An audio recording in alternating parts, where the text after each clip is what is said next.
Okay, let's do this. Welcome everyone to this week's episode of Look Mum, I'm Failing, powered by SongDivision. My name's Sam McNeil, General Manager, Singer, Songwriter, Performer, Facilitator, all-round absolute legend. It's in the script, I have to say it. On each episode of Look Mum, I'm Failing, we will interview a business leader and or a full-time professional creative artist. We'll talk common themes and strategies to endure and maybe even enjoy the process of setbacks, mistakes, challenges, and failure. This week, it's a double whammy. I'm coming to you live from IMEX in Las Vegas, and I'm fortunate enough to be joined by two absolute legends in their own fields. We've got IMEX CEO Carina Bauer and singer, performer, and SongDivision Client Executive John Lombardo. We talk about working with family, addiction, pandemics, and much, much more. Sit back and enjoy this one, everyone. Let's go. 1, 2, 3, 4. You piece of Look, Mom, I'm failing. Look, Mom, I'm failing. Look, Mom, I'm failing. Hurry up and watch me fall. Welcome. Thank you for both doing this. Thanks for having us. Very excited. I'm going to start with you, Carina. You've been at IMEX for 23 years? Yeah, Okay. something like that. Yeah, and what was happening before IMEX? The Good Bean? Talks about was the coffee? Yeah, so after I came out of college, university, I also worked with my dad, who's the chairman of IMEX, and we launched a small coffee shop chain. So it was at a time, it was the late 90s in the UK, so it was a time when Starbucks was obviously big out in North America, hadn't quite come to the UK yet. We only had really one or two branded coffee shops. So that was the concept. Wow. So we did that for 3 years, sold that in 2001, end of 2001, did a ski season, and then joined IMEX. Okay, so just how many places were there? When we sold it, there were 12 open stores wow. and 7 properties that were kind of ready to go with planning and design. So we sold kind of 19 stores. Amazing. Okay. John, tell us, how old were you when you were making a full-time living as a musician, performer, pole dancer, whatever you were doing at the time? You know about that?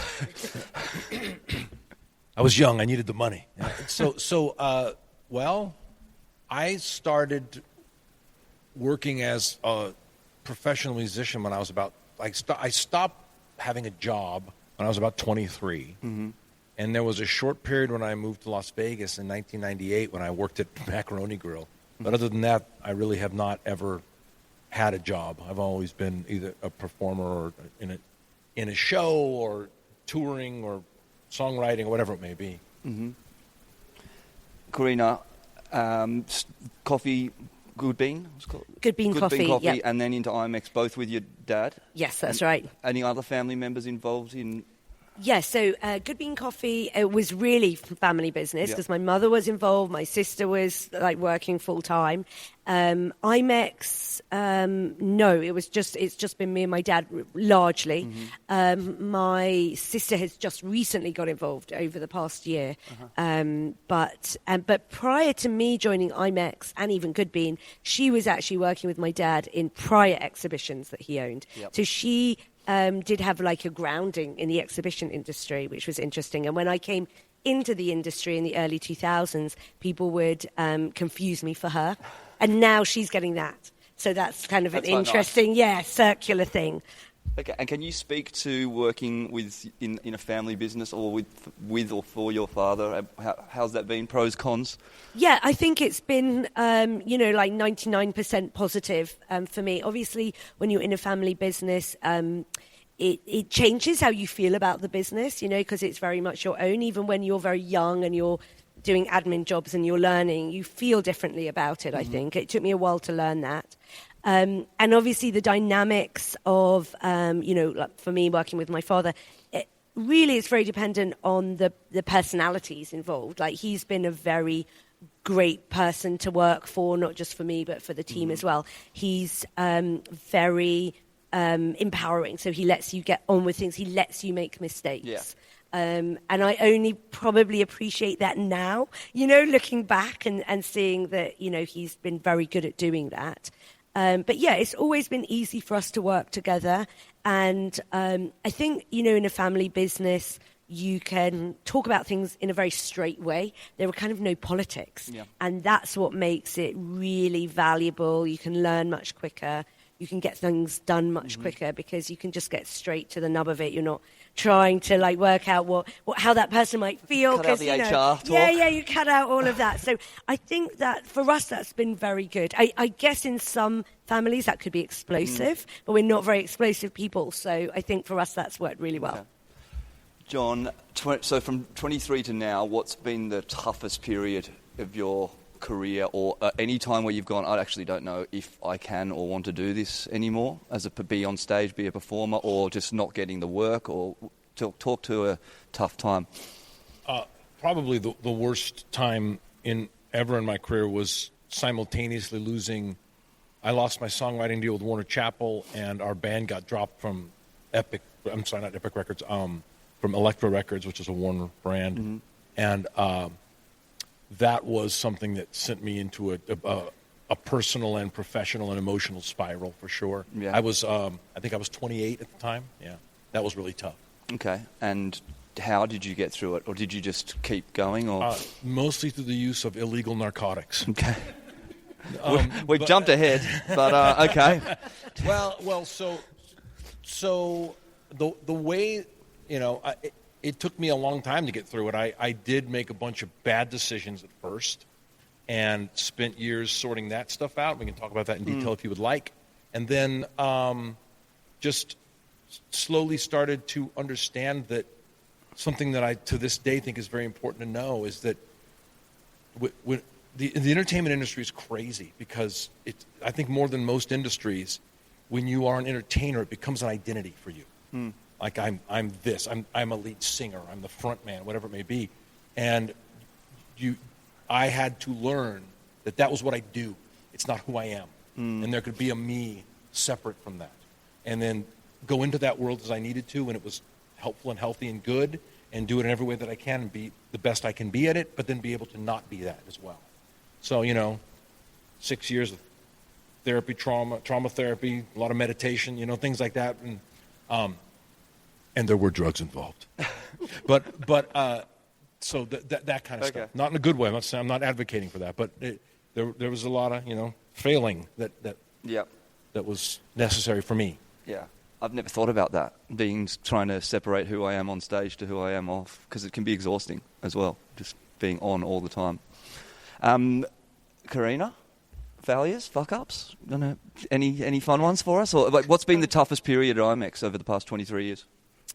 Well, probably the pandemic, because, we didn't have IMEX during the pandemic, so we had to, we had to kind of reinvent what we were at that point. But I found that also quite freeing. Not from the perspective of making any money, of course, because there was none. But in terms of just all the expectations disappeared, and whatever we did was something new, and nobody knew what to expect. And that was kind of a really interesting time as well. In terms of failures and fuck-ups, loads, but they're all kind of little things. When you look back, they're little. They don't feel little at the time. From in the coffee shops, sacking all 3 people in one shop one day. And then, I was 23 and I was now I have to run this shop. I'm the barista. Yeah, so from just not thinking through decisions to, prioritizing things wrongly, just all sorts of mistakes. I think the thing is, it's really valuable to make those mistakes because that's how you learn. So I think one of the challenges actually as the company gets bigger or an organization gets bigger is how you balance kind of making sure that the quality is high and that the clients are getting what they need, and that you're kind of protecting people a little bit from the pressures of the job, at the same time as letting people be in the fast lane and make their own mistakes and learn from them. So I think that balance is quite an interesting one in businesses. You mentioned your dad, very easy to work with. He doesn't come across as a micromanager. He just lets people do his thing. Yeah, do their he thing? does. It's kind of for good and bad, right? Like, so it depends who it is getting on with the work. But yeah, generally he's not a micromanager, and I think he's not a micromanager because he doesn't think he can do that. Like, he's not good at the management. He's not a manager, and never has seen himself as that. I think he's really aware that that's not what his skill is. Okay. And so he never tries to get into the weeds, really. No. When he does, we kind of try and push him away from the weeds because we don't need him to do that.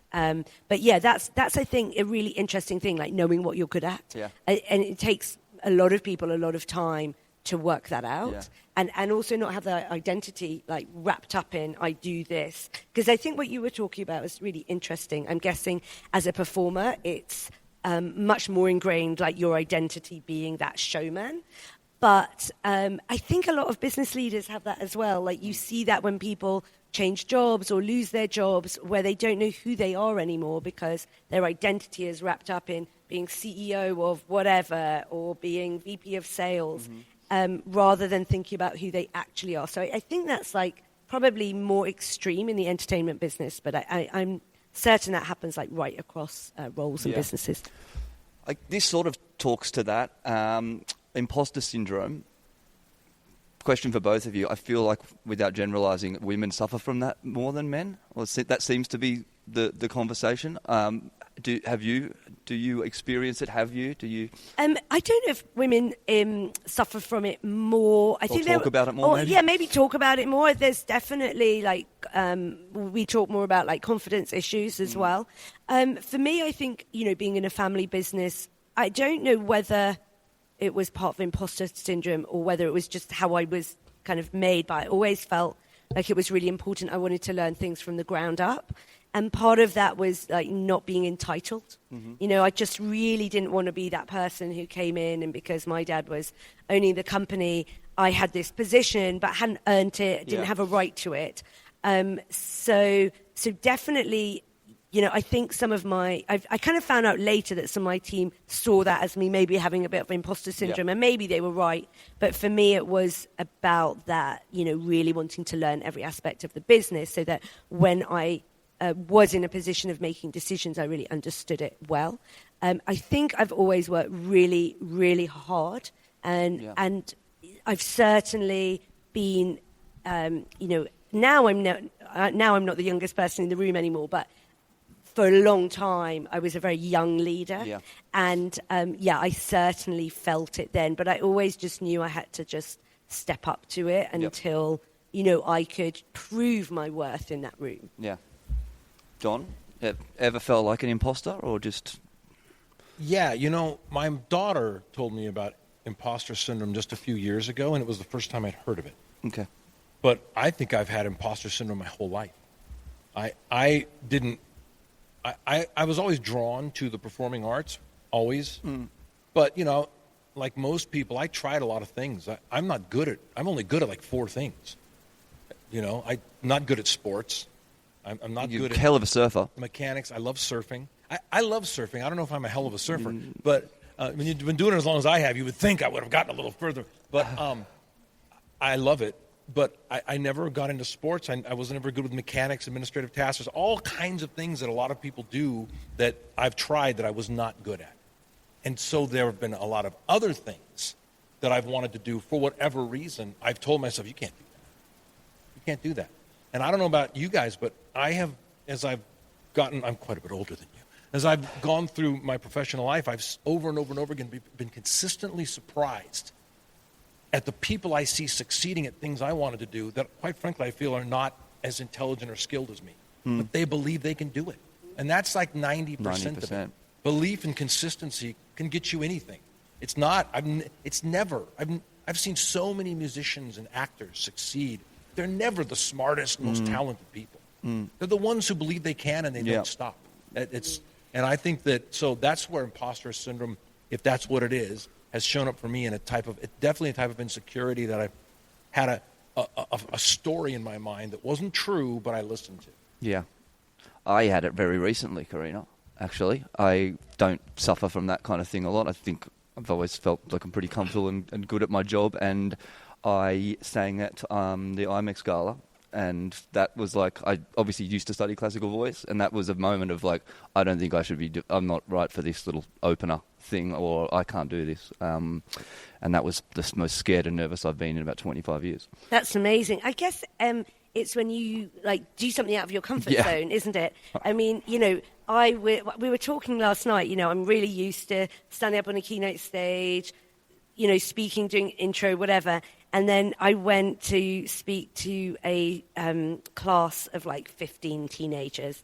I was terrified. And I was right to be, because they were horrible to me. And they were just like looking at me like, who are you?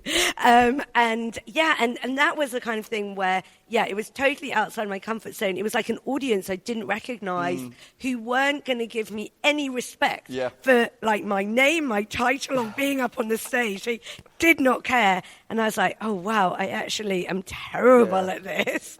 Like whenever you're outside your comfort zone. Terribly. It was terrible. I kind of want to do it again, but with a little bit more coaching next time. Yeah, but because it was like a really uncomfortable 30 minutes. Being doing something slightly adjacent to what I think I realised very quickly why I don't sing opera anymore. You were great, though. And I'm not just saying that because you said you were nervous. Like, I'm it was amazing. About it. So many people were like, wow, we didn't know Sam could do that.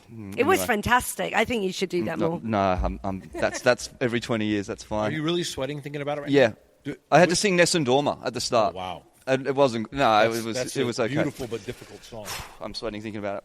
Do it now for us. No, I'm kidding. I have a question for you. Yes. So you're sweating now thinking about it. After it happened, did you continue to run it over and over and over again? I sang it 99% of it the best I'd ever sung it, and the high note, like I cracked just on it for half a second, and I just will never forget that. And it's like I can't even watch it. I've done that so many times. Anyway, but it's so interesting because everybody in the room who can't do that was like, that's amazing. Whereas you've just remembered the millisecond where your voice cracked that nobody else remembers because they remember all the amazing. You have an attention to your own 100%, performance that no one else has. It's definitely. Yes, let's get somewhere more comfortable. Drugs. No, I mean, talk to it. Addiction, it's such a fast-paced industry anyway, so even for anyone, it's there. It's always there. Good times, fun, debauchery. How was that for you, and getting through that, or being, because you're one of the few people I know that can still enjoy many beers, a beer and a few beers, who's been through addiction challenges. How do you balance that now? Well, for me, it comes back to identity. Mm-hmm. Who am I? I can recall struggling with addiction in my past, but I do not tell myself I'm an addict. I know I have addictive tendencies. I have to be careful about them. That's not who I am. It's a small part of my past, Yeah. But I don't. That's me. But yeah, I was unfortunate enough to grow up in a music scene where the use of, at that time, I think it's less now, but the use of hard drugs was very commonplace. And something that I don't think artists talk about enough is that a lot of people who pursue fame and the stage, right? You kind of have to be nuts to want that. Most people do not want that. So there's something going on, and a lot of artists, a lot of people become really wealthy and famous and then kill themselves. Why do they do that? Because they got somewhere thinking that was going to answer all these problems, answer all these questions, and it didn't answer any of them, just created new ones. So what are those problems in the first place? They're a need to belong. They're a need to feel loved. So I know for me, I did not feel that I was loved. I did not ever feel like I belonged. I never felt like I was enough. And so I was looking for that cheer from all the crowd that would make me feel that way, and I was impatient for it. And that became a grinding, consistent suffering. And then I put heroin in my body, and it was gone. So once I didn't need the adulation anymore, there was nothing needed to stop the pain. Right. So I don't put things in my body to stop pain anymore. Right. I'll have a beer with you because I love you and we're hanging out together. So that's what I think. There's an underlying thing that must be addressed and can be addressed. It is a part of the human condition, and it is also completely solvable if we can once again apply. What's some the pain? consistent tools. I beg your pardon? Is it solvable if you can figure out what is the pain that Yes. I'm numbing or All pain probably ultimately is a fear of what you don't understand about yourself. All pain probably comes from that. I would imagine. So that's what it was for me, and then it was very very difficult process, obviously, and you hurt a lot of people, and you break a lot of bridges, and there's a lot of destruction involved in an addictive cycle. It's so self-centered. It's so self-focused. You destroy everyone else in the whirlwind of me. So that all has to be repaired. It's a long, challenging process. But I would not go back and change it because I learned so much about how to manage myself by going through it. Yeah.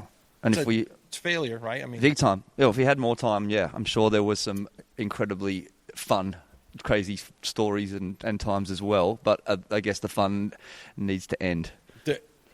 If you've seen the Charlie Sheen thing on Netflix, yes, he talks about partying with problems, just problems. That's perfectly addiction. It starts out fun. It's not fun for very long. Pretty soon it becomes fun with a lot of problems, and then it's just a problem. That's a perfect way of explaining it. Karina, any thoughts or input? I mean, it's really interesting to hear about it because I don't have an addictive personality really for anything. So I've always you missed known out. that. I know. No, I mean, I wish I had some cool story, but no, I'm just not built that way. So I go out Rock climbing. That's addictive. Yeah, but even that, I'm just not an addictive. Take it or leave it. No. I really love it, and I love doing things. I love being active. There are so many things I do that give me a kind of endorphin high. There's a big distinction to make, though. Yeah. You can love rock climbing to the moon. You're not doing it to assuage a pain that you feel. No, you're doing it because you love outdoors. You like the exertion. They're all healthy things drawing you to it. It's a big distinction. Definitely. So people do, yes, people get addicted to activities, but not the same kind of thing. Yeah, because when I think about, say, if I'm tired and I think, I'm going to go to the rock climbing wall today, and you don't really feel like it, and then I think about how I know I will feel whilst I'm there, and at the end of it, that's what draws me to go. So it's a, as you say, it's a positive draw to that rather than doing it for some other reason. So.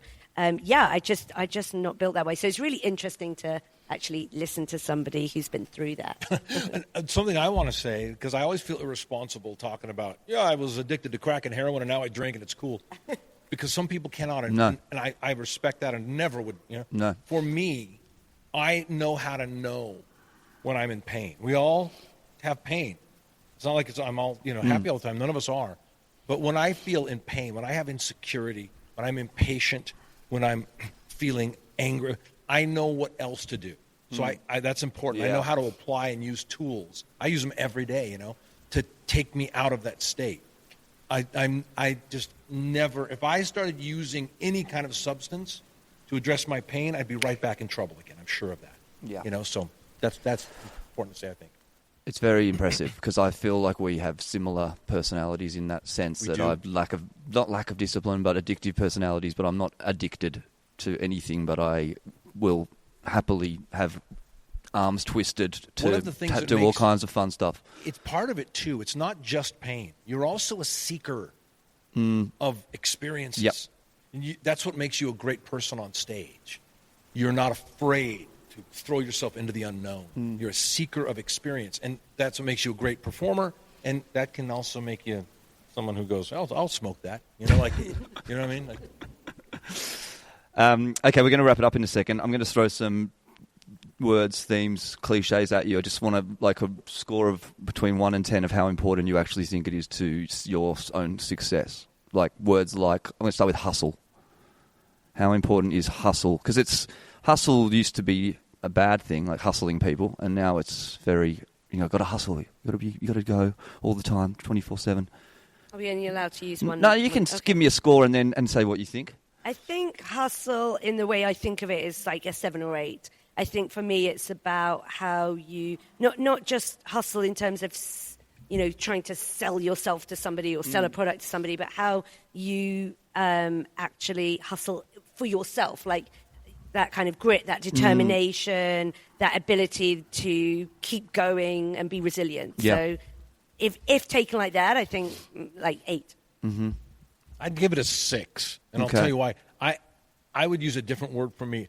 I think it's easy, and hustle is great, and you should have it. I mean, my capacity with SongDivision is mostly a salesperson. Yeah. And if you don't have some hustle, you're not going to make it in that world. But hustle can burn you out. Hustle has to be tempered with hustle for you and the other, like self-interest and the common interest. And I think consistency is more important than hustle. I think just showing up every day, again and again, doing the thing.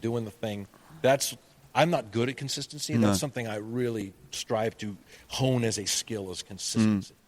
Yeah, I think hustle. Like I feel like I need to do everything with a sense of urgency. That's my hustle. Like otherwise, nothing will get done. You need a deadline. I need a deadline. Yep. We said consistency, so I'm going to go with. What about just a strong support network, and that can be professional or friends and family. Oh, for me, that's a 10. Yeah. Like you need a strong support network. Yeah, and within both you both friends and family and professional industry support. Yeah, I think both is really important, and I think there can be crossover. But I think having a strong sort of personal support network, it kind of keeps you grounded. Talking about identity, like reminding you of who you are. Yeah. That's what your personal network should be doing for you, and allowing you to get perspective on the day-to-day problems that might come up, and remind you that that's not all life is. That's what your personal network does. It's a 10 for me too, primarily because my support network of my family becomes my why, as they say, the reason I do things. Yeah. And then also with a team, we've been through some challenges with our team. I know what it's like when our team is functioning and clicking and taking care of each other, and I know what it's like when that's not there. It's very different and very difficult. My wife's sitting over there. Shout out to Della. She has supported me in everything I've wanted to do, and I've gotten myself into some crazy shit over there. She didn't support the drugs. Total party pooper. No, but she actually helped me get out of that. Very instrumental in helping me move past that. Della was a huge part of that. But in my professional life, shows, touring, travel, video business, like anything I wanted to do, she was like, "Yeah, let's do it. Go for it." So for me, that's I guess, this is kind of corny. The support system of my colleagues and friends and my family, that's the audience I need to perform to now. I need to perform to them and for them. So that's awesome. Why it's important to me. That's awesome.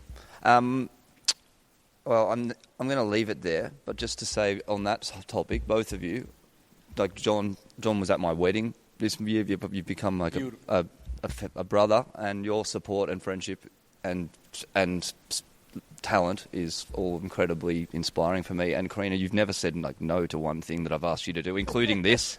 So yeah, thank you so much. You've been a huge professional inspiration, and I've got to hang out with you socially and sing at your surprise 50th. So thank you both, and thank you especially for making this happen and doing it here live at the show. Are you excited for the next couple of days? Yeah, really excited. Yeah, the show's looking great. So here we are again. Awesome. And I'll see you I'll see you in 10 minutes. Thanks, guys. Thanks, everyone. Thank you. Look, Mom, I'm failing. Look, Mom, I'm failing. Look, Mom, I'm failing. Hurry up and watch me fall. I hope you enjoyed this week's episode of Look, Mum, I'm Failing, powered by SongDivision. If you did like it, please click subscribe, follow, like, or whatever you need to do to make sure you find out when each episode goes live. Speaking of which, the next episode is a fun one. It's a solo interview with Beth Sherman. Beth is a comedian and 7-time Emmy Award-winning writer who's worked on shows like Letterman, The Tonight Show, Ellen, Queen Latifah, the Screen Actors Guild Awards, the Oscars, and more. It's a great episode. I can't wait to share it with you all. Until then, stay safe, look after one another, and remember, life's better with music. Bye for now.